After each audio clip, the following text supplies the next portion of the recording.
نحمده ونصلي على رسوله الكريم اما بعد یہ نفرت بری ہے نہ پالو اسے، یہ نفرت بری ہے نہ پالو اسے، دلوں میں خلش ہے نکالو اسے، نہ تیرا نہ میرا نہ اس کا نہ اس کا، نہ تیرا نہ میرا نہ اس کا نہ اس کا، یہ سب کا وطن ہے بچا لو اسے۔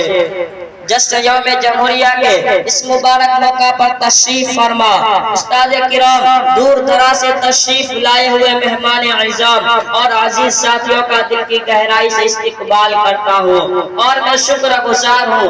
حضرات انگریز تجارت کی غرض سے اس زمین پر قدم رکھے تھے، لیکن رفتہ رفتہ تجارت کے نام پر سیاسی اور فوجی اثر و رسوخ حاصل کر کے یہاں حکمرانوں کو بے دست وفا کر دیا اور یہاں سیاہ سفید کا مالک بن کر لاکھوں کروڑوں بے گناہ معصوم ہندوستانیوں کو موت کے گھاٹ اتار کر ظلم و بربریت کی ایسی داستان دہرائی، ایسی ہلاکت خیز اور صفاقانہ کارروائیاں کی جس سے ہلاکوں کی داستانیں بھی ماند پڑ گئی۔ انگریزوں نے ہندوستان کی اینٹ سے اینٹ بجا دی، ہزاروں آبادیاں ویران کر دی گئی، ہر جگہ قتل و غارت گری کا بازار گرم ہو گیا، ہر جگہ سناٹا ہی سناٹا، خاموشیاں ہی خاموشیاں کی فضا نظر آ رہی تھی اور یہ محسوس ہو رہا تھا کہ اب بھارت کا ستارہ نمودار نہیں ہوگا اور ہمیشہ ہمیشہ کے لیے غروب ہو جائے گا۔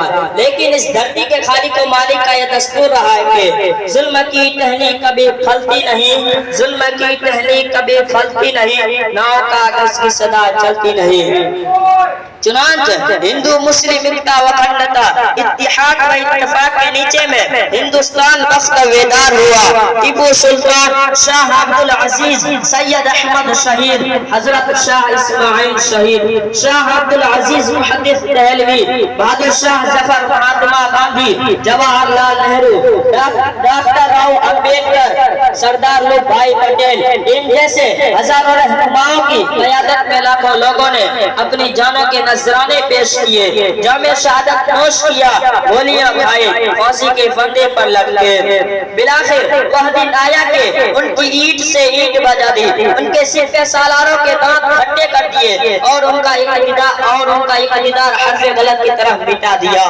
معزز سامعین کرام، آزادی سے پہلے ہمارا دستور آئین نہیں تھا، کیونکہ اب تک انگریزوں کا بنایا ہوا قانون چل رہا تھا۔ اب ضرورت تھی ایک ایسے دستور آئین کی جو بھارت کی تعمیر و ترقی کی راہ میں سنگ میل ثابت ہو، جو ہر قدم پر ساتھ دے سکے اور ہمارا دیش پھر سے اپنے زلف پر ہم کو سنوار سکے۔ چنانچہ ایک کمیٹی تشکیل کی گئی جس کے چیئرمین ڈاکٹر راجندر پرساد بنائے گئے اور جس کی صدارت بھیم راؤ امبیڈکر رہے تھے۔ چنانچہ آئین کا نیا مسودہ تیار کیا گیا۔ ترمیم و تنخیص، حذف و اضافے اور غور و خوض کے بعد 26 جنوری 1950 کو پورے ملک میں لاگو کر دیا گیا اور راجندر پرساد پہلے صدر منتخب ہوئے۔ یہی وجہ ہے کہ ہم 26 جنوری قومی تہوار کی شکل میں جشن یوم جمہوریہ مناتے ہیں اور ذات پات کے بھید بھاؤ کو ہٹا کر ایک جگہ جمع ہو کر اپنے رہنماؤں کا تیار کردہ دستور آئین پاسداری کا ثبوت فراہم کرتے ہیں اور اس بات کا یہ اعتراف کرتے ہیں کہ آپسی اتحاد و اتفاق اور اتحاد کے دروازے کو ہمیشہ کھلا رکھیں گے۔ آمین، شکریہ۔ لہو وطن کے شہیدوں کا رنگ لایا ہے، لہو وطن کے شہیدوں کا رنگ لایا ہے، اچھل رہا ہے زمانے میں نام آزادی۔ وطن کے جان نثار ہے، وطن کے کام آئیں گے، وطن کے جان نثار ہے، وطن کے کام آئیں گے، ہم اس زمین کو ایک روز آسماں بنائیں گے۔ وما توفیقی الا باللہ۔ السلام علیکم ورحمۃ اللہ وبرکاتہ۔